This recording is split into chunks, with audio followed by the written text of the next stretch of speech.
Teman-teman, apa kabarnya pada kesempatan hari ini di hari Selasa tanggal 6 Agustus 2024 ya. Nah, kembali Adiatma melakukan live Instagram dengan tema untuk bulan ini yaitu mengenai laporan keuangan untuk UMKM ya.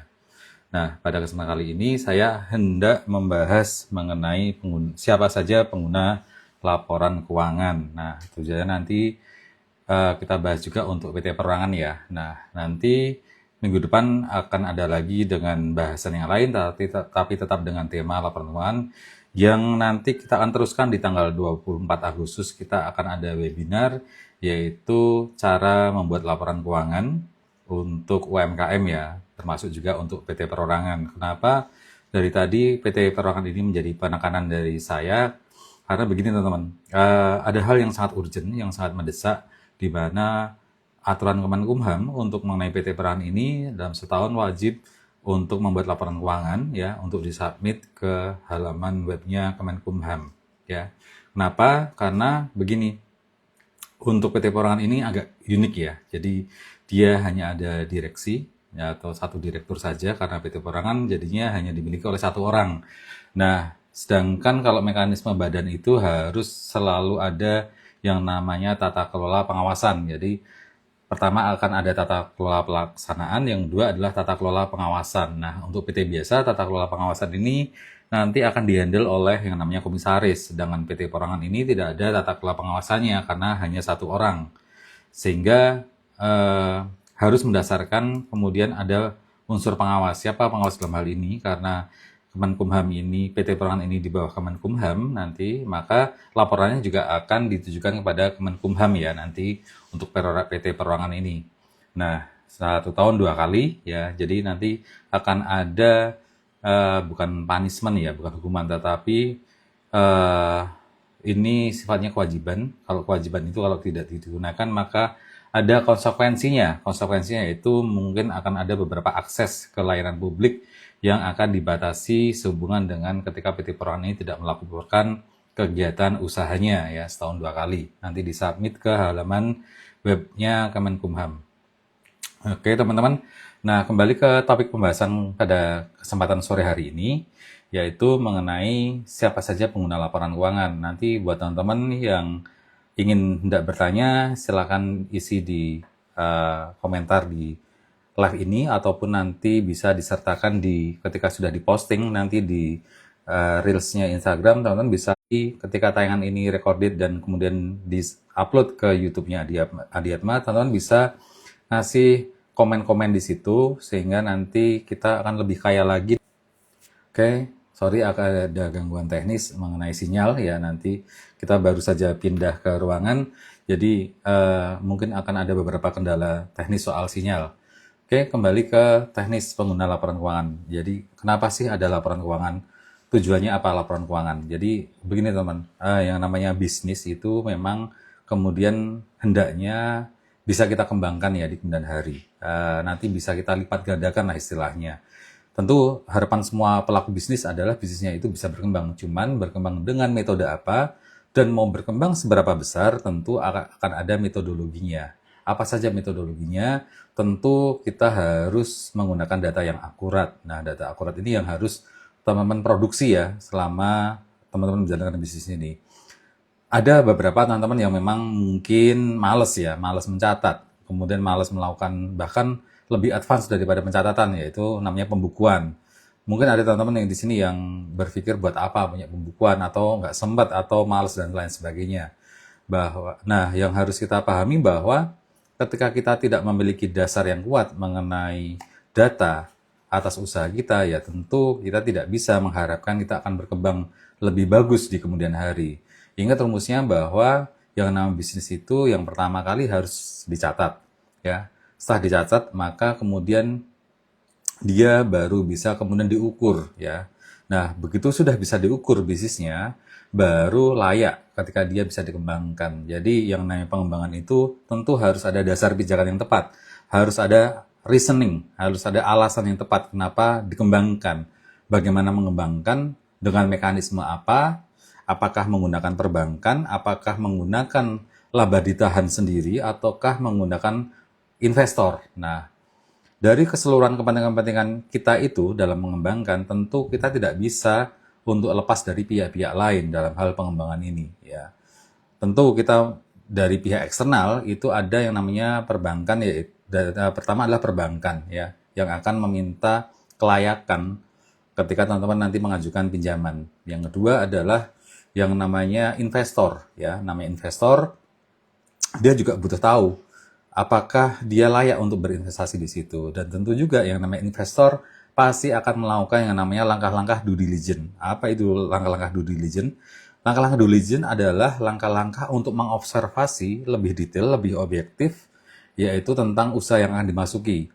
Tentu ketika si calon investor ini melihat usaha teman-teman, dia juga akan membandingkan dengan industri yang sejenis. Jadi misalnya teman-teman menyatakan di situ bahwa laba kotornya sekian persen, laba bersih sekian persen, nanti return on investment-nya sekian, return on asset sekian, BEP sekian, tentu teman-teman harus punya dasar argumentasi yang tepat. Karena apa? Pasti akan ada data pembanding, yaitu industri yang sejenis. Kalau teman-teman misalnya di industri kuliner, ya, kemudian bilang bahwa laba kotornya di angka 45%. Nah, nanti yang namanya investor, dia akan melakukan peninjauan singkat. Misalnya dia akan bandingkan dengan industri yang sejenis. Apakah misalnya teman-teman bikin resto misalnya ayam goreng, apakah industri ayam goreng itu memang layak laba kotornya 45%? Kemudian teman-teman menyatakan bahwa laba bersihnya adalah 20%. Nah, apakah angka laba bersih ini juga ketika dikompetkan dengan industri yang sejenis, apakah seperti itu?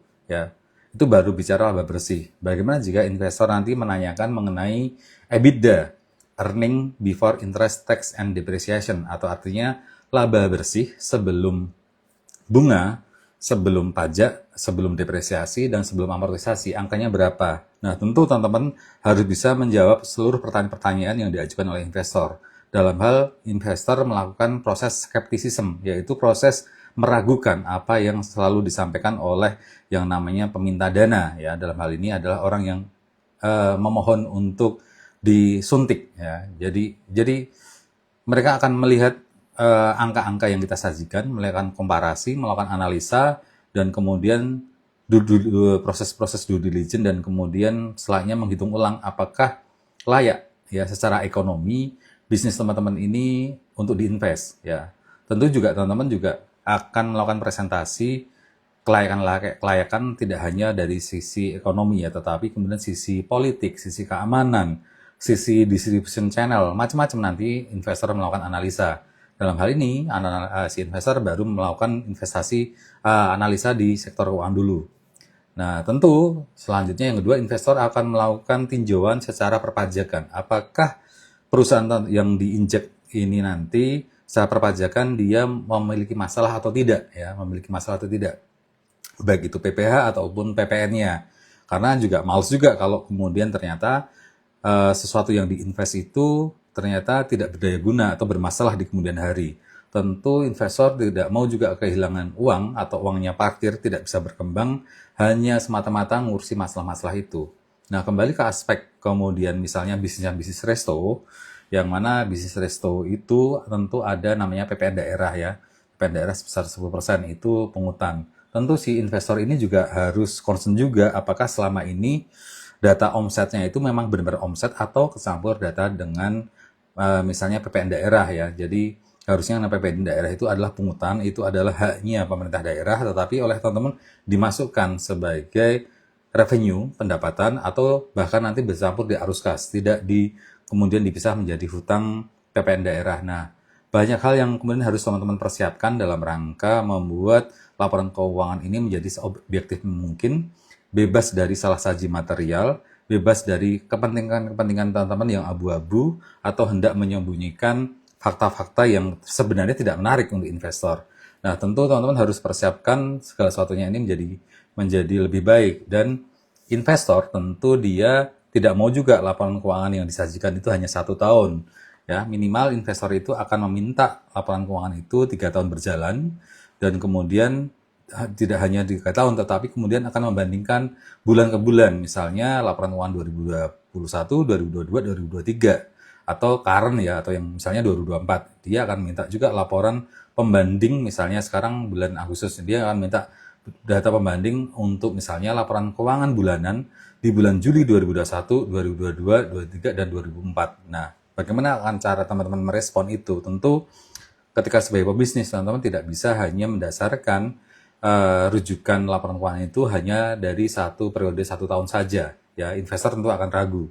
Jadi, teman-teman harus ingat bahwa kembali lagi, objektivitas dalam hal melakukan keputusan untuk invest tentu harus mendasarkan pada data laporan keuangan, kemudian mereka akan melakukan data pembanding dengan industri yang sejenis, dan kemudian juga melihat pola distribution channel-nya, pola saluran distribusinya, pola titik-titik perkembangan dari supplier sampai konsumen, bagaimana, dan kemudian kompetisi yang lain dengan kompetitor mengenai harga jual, mengenai kemudian value chain management, dan kemudian value apa yang akan didapatkan oleh si pembeli ya. Jadi dalam hal ini laporan keuangan ini menjadi laporan yang sangat penting, yang sangat dibutuhkan. Teman-teman tidak bisa juga untuk kemudian menomorsekiankan ya daripada data atau laporan keuangan itu. Jadi yang tadi yang dibutuhkan oleh pihak eksternal yaitu perbankan, kemudian investor. Nah, yang ketiga adalah kita bahas mengenai Dirjen Pajak ya, Kementerian Keuangan dalam hal ini Dirjen Pajak, atau mungkin di masing-masing kota, kabupaten namanya Kantor Pajak Pratama, KPP. Nah, tentu sebagai businessman, sebagai investor, nanti juga akan melihat juga sepak terjang daripada laporan fiskal atau laporan keuangan yang ditujukan untuk perpajakan. Apakah nanti teman-teman juga selama ini sudah comply, sudah patuh terhadap perpajakan ya. Nanti di neraca akan muncul hutang PPh pasal 21, 22, 23, kemudian hutang, kemudian PPN ke, misalnya kalau resto tadi hutang PPN ke daerah, atau kemudian kalau teman-teman tidak di industri resto atau industri yang tidak ada hubungannya dengan PPN daerah, tentu teman-teman akan memiliki di neraca akan memiliki hutang PPN dan kemudian uang muka PPN. Nah, itu pun juga akan di mix ya, di net off, akan melihat berapakah potensi-potensi utang pajaknya, termasuk nanti bunga dan denda dan macam-macam. Jadi investor ini juga maunya ketika dia invest ya memang kebutuhannya untuk pengembangan, tidak lagi untuk mengurusi-urusi hal yang sifatnya masalah di masa lalu, menimbulkan konsekuensi di masa depan, tetapi tidak dibereskan. Nah, ini semua tercermin dalam laporan keuangan dan juga laporan perpajakan nanti ya. Di dalam laporan perpajakan nanti pun juga harus submit ya. Harus teman-teman ingat bahwa di laporan perpajakan itu harus menampilkan dua sisi daripada laporan keuangan, yaitu laporan keuangan yang namanya laporan keuangan komersil, yaitu laporan keuangan yang dihasilkan oleh entitas itu, oleh bisnis teman-teman itu. Yang kedua juga harus menampilkan laporan fiskal atau laporan versi pajak. Ya, mungkin buat teman-teman yang newbie di sini, baru bergabung dalam bisnis, atau mungkin bisnisnya sudah lama tetapi selama ini tidak comply, tidak patuh terhadap perpajakan, tidak tahu organ-organ, istilah-istilah, fungsi-fungsi daripada laporan keuangan komersil, laporan keuangan fiskal, kemudian tidak tahu mengenai apa itu koreksi fiskal, tidak tahu mengenai surat tagihan pajak dan macam-macam. Ini tentu teman-teman harus mengupdate dirinya sendiri sebelum kita nanti membahas lebih jauh mengenai strategi-strategi mengenai perpajakan dan macam-macamnya. Oh ya, teman-teman juga ingin saya sampaikan bahwa selama ini ketika saya belajar akuntansi, kemudian saya juga belajar perpajakan, dan baru-baru ini saya fokus juga untuk mendalami ilmu daripada keuangan ya, ilmu keuangan. Ilmu keuangan ini menjadi penting karena teman-teman pasti familiar dengan istilah cash is king ya, bahwa cash flow itu adalah raja. Ya, tentu itu akan semua dipelajari di ilmu keuangan. Nah, saya beberapa bulan yang lalu mendalami lebih serius hubungan antara keuangan dan perpajakan ya. Harus diingat bahwa bagaimanapun yang namanya perpajakan itu satu konsekuensi logis ya. Dia bisa dihitung dengan mudah ketika kita tahu aturannya. Cuman banyak daripada teman-teman di sini yang kemudian tidak comply, tidak patuh terhadap perpajakan, menomorduakan perpajakan, atau tidak dipikirkan, sehingga nanti di kemudian hari ada konsekuensi ya. Ingat yang namanya laporan pajak itu dia expirednya selama 5 tahun. Jadi selama 5 tahun ke belakang tentu teman-teman tidak bisa berleha-leha, teman-teman tidak bisa santai, karena bisa jadi akan ada SP2DK, surat permintaan penjelasan atas data dan keterangan, ataupun nanti pemeriksaan. Nah, teman-teman juga tidak bisa santai-santai selama 5 tahun ke belakang. Jadi yang namanya bisnismen memang begitu ya. Selalu ada konsekuensi yang harus menyertai ya. Kita anggap misalnya kita sudah perform nih tahun 2023 secara bisnis. Tapi bagaimana dari secara perpajakan? Nah, perpajakan itu 5 tahun ke belakang ya. Kalau kita eh, berlaku secara normal. Tetapi jika 5 tahun yang kemarin itu ternyata teman-teman memiliki potensi perpajakan yang besar ya, kantor pajak mendapatkan temuan atau mereka melakukan bukti permulaan atau bukper, ini resikonya apa? Bisa ditarik 5 tahun ke belakang lagi. Jadi totalnya bisa 10 tahun. Jadi bayangkan ketika kita hendak bisnis, kita berpikir ke depan, melangkah ke depan, bisnismen tidak bisa begitu. Separuh jiwanya, separuh otaknya itu, separuh kesadarannya itu harus juga diletakkan ke 5 tahun ke belakang. Karena apa? Di 5 tahun yang lalu itu tidak serta-merta kita bebas merdeka, tetapi ada bayang-bayang pemeriksaan pajak, bayang-bayang SP2 pajak, dan macam-macamnya. Nanti kalau bahas lebih detail, nanti bisa sampai ke pengadilan pajak, ya. Panjang nanti ceritanya. Tapi yang harus teman-teman sadari dalam hal ini, kita bisnis itu ke depan, ya, berpikir vision ke depan, tetapi ingat, di titik yang sama, waktu yang sama, kita harus juga berpikir tentang masa lalu, tentang 5 tahun, bayang-bayang 5 tahun yang lalu. Nah, bayangkan ketika aktivitas berpikir, planning, ya, kemudian melakukan mitigasi macam-macam di kemudian hari, tetapi teman-teman tidak bisa melepaskan diri dari peristiwa masa lalu. Nah, repotnya ketika kita berurusan dengan investor, berurusan dengan karyawan, berurusan dengan distributor, dan macam-macamnya, kita setiap hari berpikir tentang hal itu, untuk kebutuhan masa depan, tetapi ada masa lalu yang kemudian tidak bisa lepas. Nah, ini repotnya ketika teman-teman tidak memiliki arsip, tidak memiliki pencatatan, pembuktian maupun pembukuan yang akurat. Ini masa lalu akan menjadi beban teman-teman. Buat saya pribadi, saya tidak nyaman ya dengan hidup dengan mempertaruhkan banyak hal, banyak peristiwa, banyak konsekuensi di masa lalu untuk saya tarik di hari ini dan di kemudian hari ya, karena tadi rentang masalah 5 tahun ke belakang itu akan menjadi momok terus-terusan, tidak bisa teman-teman lega ya, untuk teman-teman lega dalam hal ini untuk tidak mengurusi masa lalu ya. Bisa jadi sesuatu yang kemudian teman-teman sudah mendapatkan SP2DK tidak menutup kemungkinan akan ada pemeriksaan. Nah, jika teman-teman di sini pelaku UMKM, kemudian ada unsur PPN-nya, teman-teman juga tidak bisa lepas dari unsur pemeriksaan PPN ya. Jadi untuk teman-teman yang bisnis ada PPN pusatnya, tidak bisa seenaknya hanya fokus pada PPH saja ya. PPN juga menghantui di masa depan ya, karena konsekuensi logis dari peristiwa 5 tahunan. Itu yang teman-teman concern. Kembali ke laporan keuangan tadi bahwa tadi untuk eksternal tadi ada perbankan, kemudian ada investor, dan kemudian ada Dirjen Pajak, Kementerian Keuangan. Ada negara yang memiliki kepentingan untuk perpajakan teman-teman, baik PPh atau PPN, ataupun nanti pokok pajak yang terutang, bunga dan denda. Ini yang kemudian teman-teman harus memiliki data yang komplit, data yang objektif, dan termasuk pembukuannya, dan kemudian barang buktinya. Nah, pihak yang lain ya selain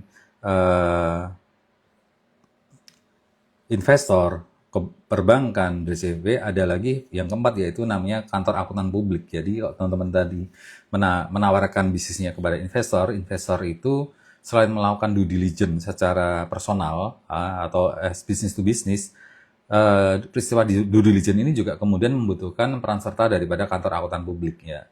Yang namanya kantor akuntan publik, dia akan melakukan pengujian terhadap sampling-sampling data-data yang disajikan oleh teman-teman. Jadi mereka akan membuat sampling ya, tujuan daripada sampling ini untuk menguji apakah yang dicatat oleh teman-teman ini sudah benar, sudah lengkap, sudah disajikan secara pengalokasiannya, pengukurannya, hak dan kewajiban dan macam-macam. Yang mana nanti ujung daripada audit itu nanti adalah menghasilkan laporan keuangan versi auditor ya. Ada nanti pendapat wajar, pendapat tidak wajar, pendapat wajar dengan catatan khusus dan macam-macamnya. Nah, tentu auditor ini juga harus berpegangan pada beberapa pedoman ya. Salah satu pedoman yang penting yaitu PSAK, Prinsip Standar Akuntansi Keuangan. Nah, guidance atau cara kita melakukan pembukuan ini juga tidak serta sembarangan membuat laporan keuangan ya. Misalnya teman-teman di sini menggunakan prinsip dasar cash basis ya. Ingat, pembukuan itu ada dua pola ya,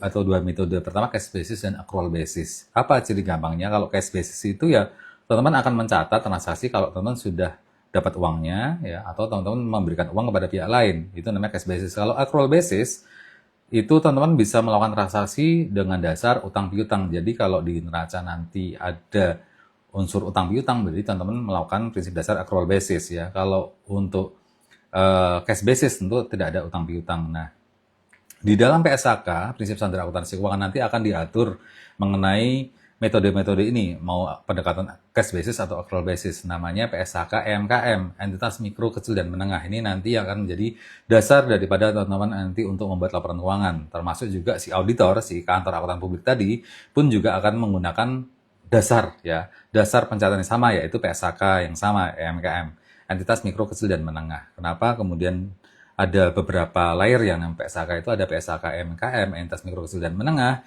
ada lagi nanti PSAK yang berlaku umum. Tentu masing-masing akan berbeda tujuannya. Kalau PSAK untuk PSAK umum itu untuk perusahaan-perusahaan yang sudah nasional, omsetnya sudah di atas 50 miliar, atau perusahaan-perusahaan yang nanti sudah listing di Bursa Efek. Kalau untuk yang omset masih di bawah 50 miliar, tentu teman-teman akan menggunakan EMKM, entitas mikro, kecil, dan menengah. Ini yang akan menjadi dasar pijakan bagaimana teman-teman menginput daripada transaksi-transaksi keuangan. Nah, ini yang menjadi perhatian teman-teman. Jadi kalau bicara laporan keuangan memang tidak sesimpel, tidak semudah itu. Tetapi minimal teman-teman harus berangkat dari sebuah pencatatan dulu, ya. Mungkin teman-teman berangkat dari pencatatan ala kadarnya dulu, ya.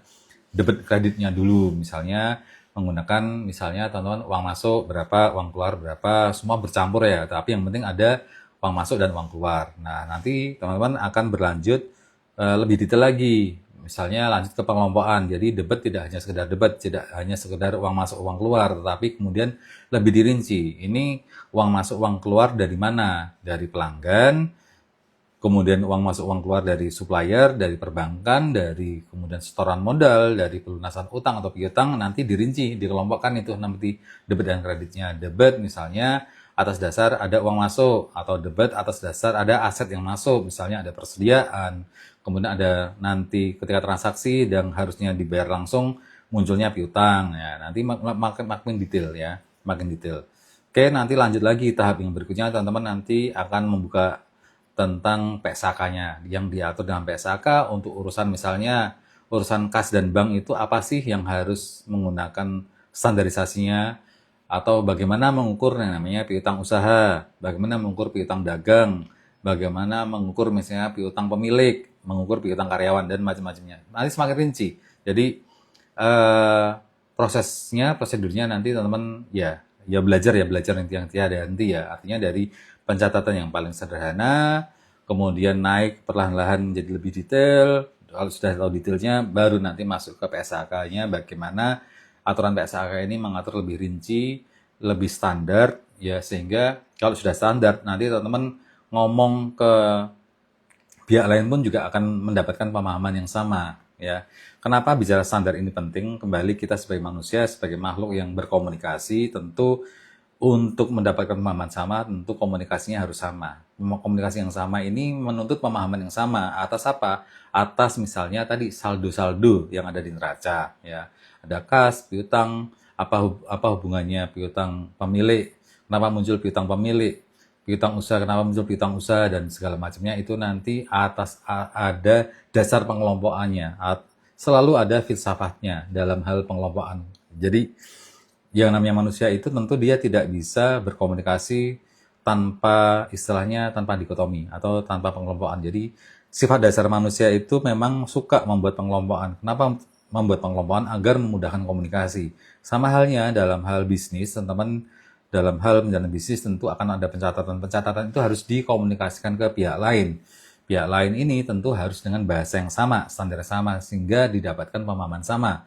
Jadi nanti dari siklus bisnis teman-teman ini, ketika teman-teman ngomong soal piutang usaha nilainya sekian, piutang karyawan nilai sekian, nanti mau diomongin itu ke bank, diomongin itu ke investor, diomongin ke Dirjen Pajak, diomongin ke auditor, kantor akuntan publik tadi, pemahamannya sama. Nah, itulah tujuan namanya dikotomi, pengelompokan, dan tujuannya daripada pengukuran, ya. Basis pengukurannya harus sama. Caranya menaksir harus sama, caranya menghitung harus sama, terstandarisasi. Sehingga kalau semua sudah terstandarisasi, teman-teman ini tidak akan mengalami lag atau kebuntuan dalam mengkomunikasikan ini ke pihak-pihak eksternal. Nah, selain pada pihak eksternal, tentu laporan keuangan ini juga memiliki tujuan kepada pihak internal. Pihak internal itu siapa? Manajemen. Manajemen itu banyak ya. Manajemen nanti akan ada manajemen produksi, manajemen ya fungsi pemasaran, fungsi distribusi. Tentu yang lebih advance nanti adalah kepada direksi dan komisaris ya. Tentu selain ada direksi dan komisaris, tentu akan ada yang namanya para pemegang saham. Karena apa namanya teman-teman? Yang namanya pemegang saham ini independen, dia boleh menduduki posisi sebagai direksi ataupun komisaris, ataupun bahkan pemegang saham ini tidak perlu menduduki jabatan di direksi dan komisaris. Contoh kasus misalnya, teman-teman di sini mungkin bisa membayangkan perusahaan yang listing di bursa saham ya. Ya, misalnya kita punya sahamnya Telkom, saya, teman-teman punya sahamnya Telkom. Apakah kita selaku pemegang sahamnya Telkom, ya kita beli sahamnya mereka, apakah kita jadi komisaris dan direksi? Tentu juga tidak ya.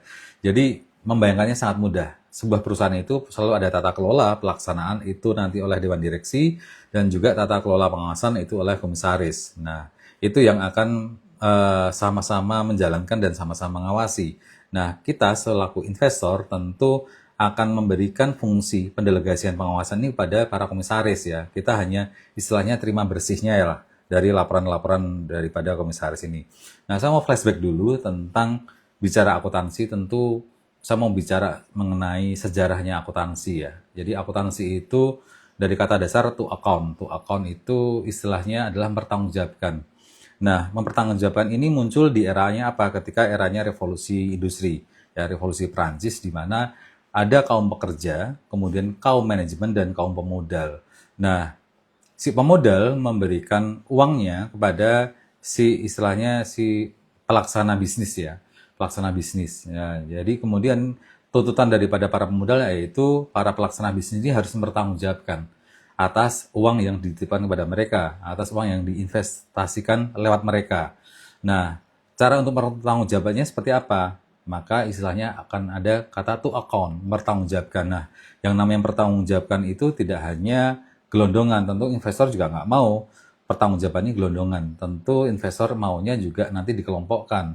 Ya, karena dengan cara pengelompokan ini akan memudahkan para pemegang saham, para pemilik modal untuk melakukan analisa atas pertama kesehatan keuangan perusahaan yang dia invest, yang kedua adalah untuk bisa planning di kemudian hari. Maka istilah akuntansi dari kata dasar to account yang berarti mempertanggungjawabkan adalah ini adalah cara berkomunikasi antara manajemen kepada para pemilik modal. Nah, cara mempertanggungjawabkan ini, cara mengkomunikasikan ini namanya to account, dengan kemudian bentuknya adalah laporan keuangan ya. Namanya laporan keuangan itu ada 4. Pertama laporan laba rugi ya, kita menyebutnya yaitu laporan kinerja. Jadi kinerja sebuah perusahaan itu bagus apa tidak itu dari kinerjanya, yaitu laporan laba rugi. Kemudian ada lagi yang namanya neraca. Neraca itu digunakan untuk mengukur pertumbuhan perusahaan.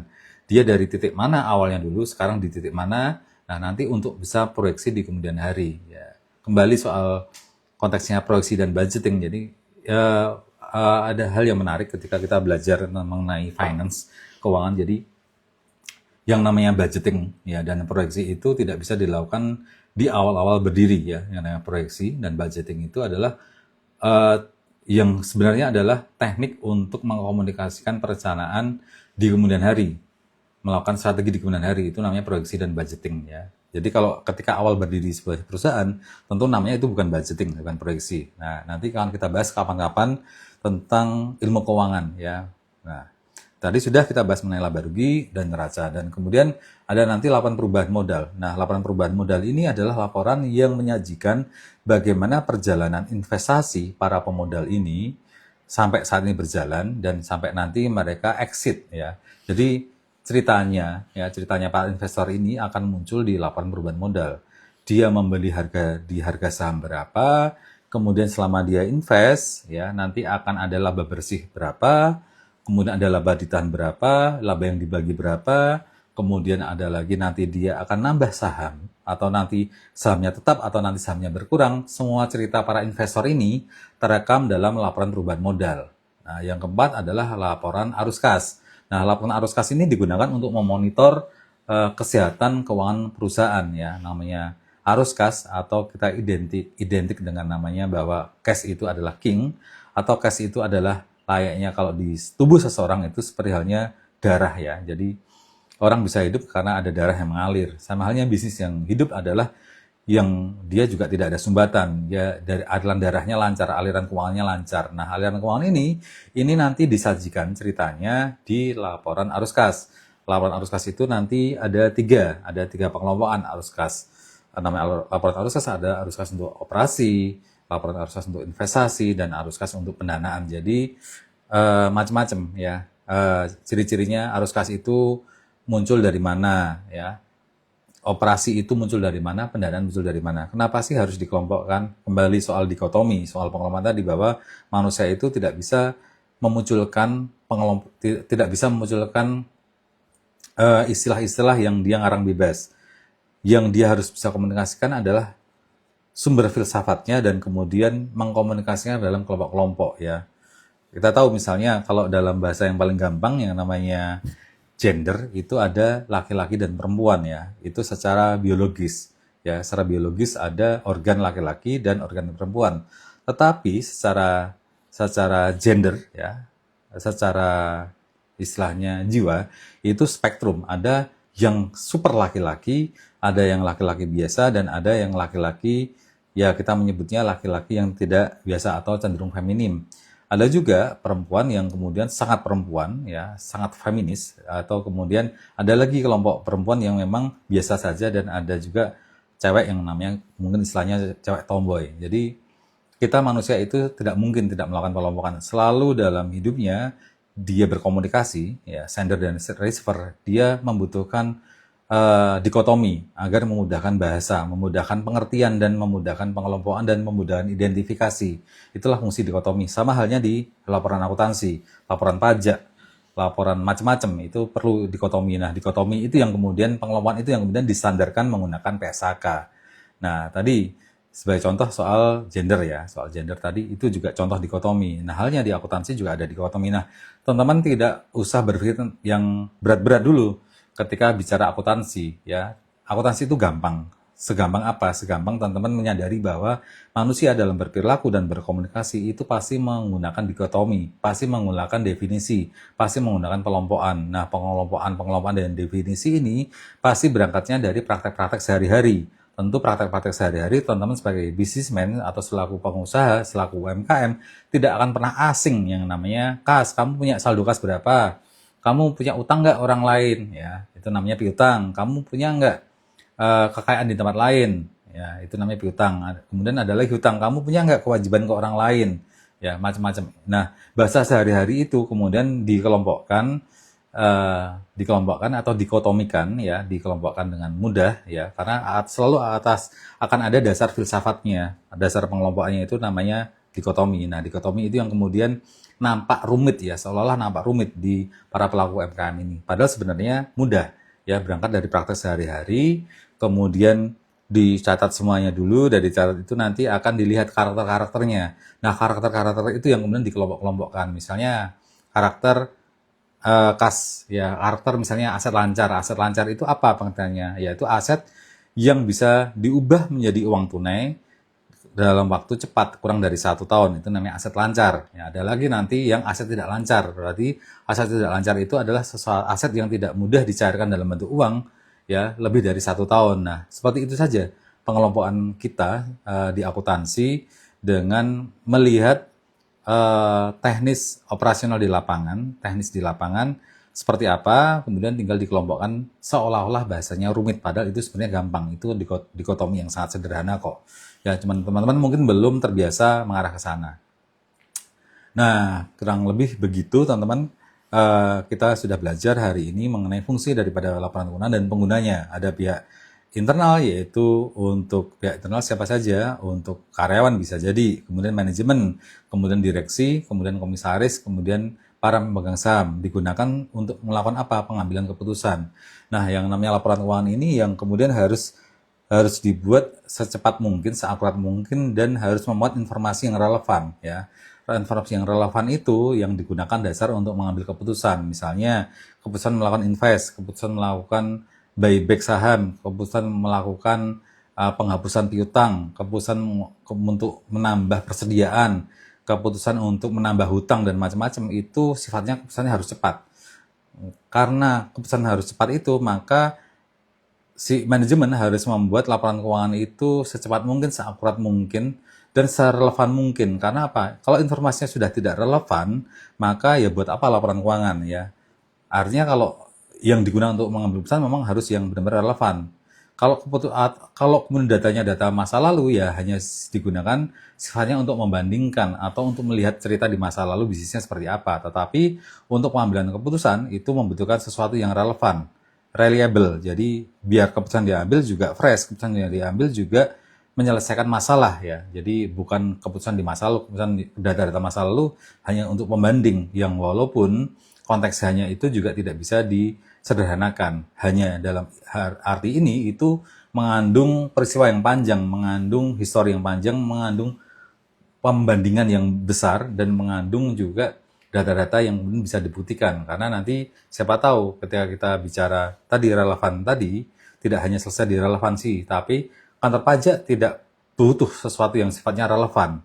Ya, karena relevan itu sifatnya untuk mengambil keputusan. Kalau kantor pajak itu atas dasar apa yang sudah kamu lakukan, nah itu yang kemudian kantor pajak akan melihat historinya, melihat pencatatannya, pembukuannya, dan juga kemudian melihat barang buktinya. Nah, sehingga dari situ akan ketahuan berapakah laba bersih fiskalnya. Jadi mereka tidak hanya melihat laba rugi komersil itu nanti harus ditarik, harus dimasak lagi menjadi laba rugi fiskal. Jadi perjalanannya masih panjang, tetapi teman-teman tidak perlu khawatir ya bahwa akuntansi itu mudah, keuangan itu mudah, perpajakan itu mudah. Didasari keyakinan itu dulu, baru dari situ teman-teman akan bisa belajar ya dengan kepala yang dingin, dengan tidak gemerungsung.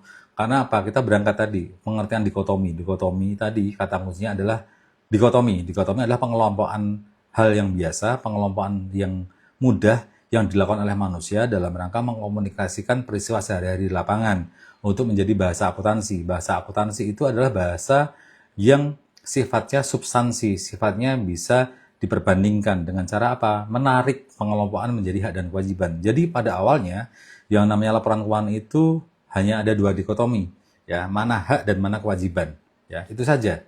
Nah, bagaimana menciptakan hak dan kewajiban ini? Hak itu bersumber dari mana? Kewajiban itu bersumber dari mana?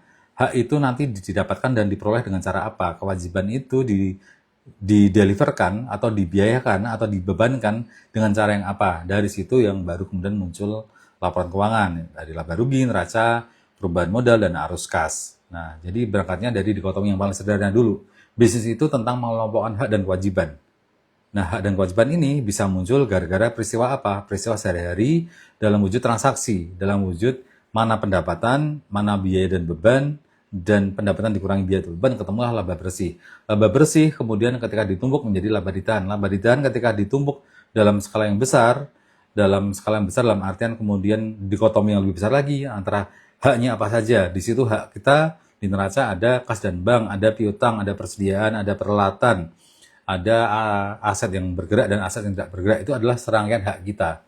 Ada lagi yang namanya kewajiban. Kewajiban yaitu hutang, ya, mulai dari hutang lancar, hutang tidak lancar. Hutang lancar itu adalah hutang yang harus selesai dalam waktu kurang dari 1 tahun. Hutang tidak lancar adalah hutang yang jatuh tempo lebih daripada 1 tahun. Nah, nanti hak dan kewajiban itu ketika dikurangilah, ketemulah yang namanya modal atau ekuitas, ya, atau perjalanan daripada uang investor tadi, ya, ada di situ. Nah, nanti kita akan cerita lebih banyak lagi di kemudian hari mengenai laporan keuangan ini. Tapi teman-teman nggak usah khawatir, saya akan membahasnya dari hal yang paling mudah, yang paling sederhana dulu, mengenai dikotomi hak dan kewajiban. Ya, itu dulu kita berangkatnya. Dikotomi paling dasar adalah hak dan kewajiban. Kemudian kita berangkat kepada teori pencapaian. Ya, sesuatu yang bisa disebut mencapai atau menghasilkan itu apa? Nah, kata kuncinya adalah menghasilkan. Menghasilkan itu adalah kata dasarnya hasil. Hasil itu kalau dipecah lagi, hasil itu dapat dari mana sih? Dari omset dikurangi biaya atau beban, ketemulah hasil. Hasilnya apa? Kalau hasilnya plus, namanya laba. Kalau hasilnya minus, maka namanya rugi. Nah, kemudian kita berangkat lagi. Itu kan secara laba rugi komersil. Nah, kalau laba rugi fiskal gimana? Oh, nanti kita pecah lagi. Pendapatan itu apa? Apa saja yang namanya pendapatan? Beban itu apa saja? Nah, kita akan berangkat selalu kata kuncinya adalah dikotomi tentang hak dan kewajiban, kemudian dikotomi hasil atau penghasilan. Itu nanti yang akan mendasarkan kita ke depan untuk membahas laporan keuangan ini ya. Tentu itu dulu yang bisa saya sampaikan teman-teman, karena tidak ada yang bertanya. Kita lanjut minggu depan ya. Tanggal berarti minggu depan hari Selasa jam 4 sore kita nanti membahas mengenai macam-macam laporan keuangan dan bagaimana cara menyajikannya. Kemudian minggu depannya lagi tanggal 20 kita akan sedikit pemanasan sebelum nanti akan ada webinar khusus mengenai laporan keuangan, bagaimana caranya menyusun secara sederhana menggunakan Google Sheet ataupun Excel. Nanti juga melakukan sedikit analisa laporan keuangan dan poin-poin mana saja hal yang penting untuk digunakan sebagai bahasan ketika ke KPP, Dirjen Pajak, ataupun nanti juga kepada investor. Nah, nanti yang berminat teman-teman untuk ikut pelatihan pembuatan laporan keuangan, nanti teman-teman bisa pantau di IG-nya Irdiatma, nanti akan ada postingan bagaimana cara teman-teman bisa ikut serta dalam webinar. Itu dulu teman-teman yang bisa saya sampaikan pada sore hari ini. Tentu kalau teman-teman mau bertanya, mau komen atau segala macamnya, bisa menggunakan media komen, bisa menggunakan media direct message, DM ke Instagram, ataupun nanti klik link di bio. Di situ ada penjelasan ketika teman-teman hendak straight to the point, malas belajar yang macam-macam, pengen straight to the point saja. Pak, bisnis saya ini bagaimana membuat laporan keuangan, misalnya percetakan. Pak, laporan keuangan percetakan itu membuatnya gimana? Nah, tentu teman-teman butuh konsultasi yang lebih khusus ya, jadi itu tidak bisa free. Teman-teman akan kami cas, tapi teman-teman keuntungannya apa? Teman-teman tidak perlu belajar melebar kemana-mana. Jadi teman-teman bisnisnya apa, nanti akan langsung saya coaching untuk bagaimana cara membuat laporan keuangannya. Teman-teman di industri kuliner, coffee shop, resto, atau teman-teman industrinya distro, bikin kaos, bikin baju, atau teman-teman nanti bikin perumahan, atau perdagangan ya, macam-macam.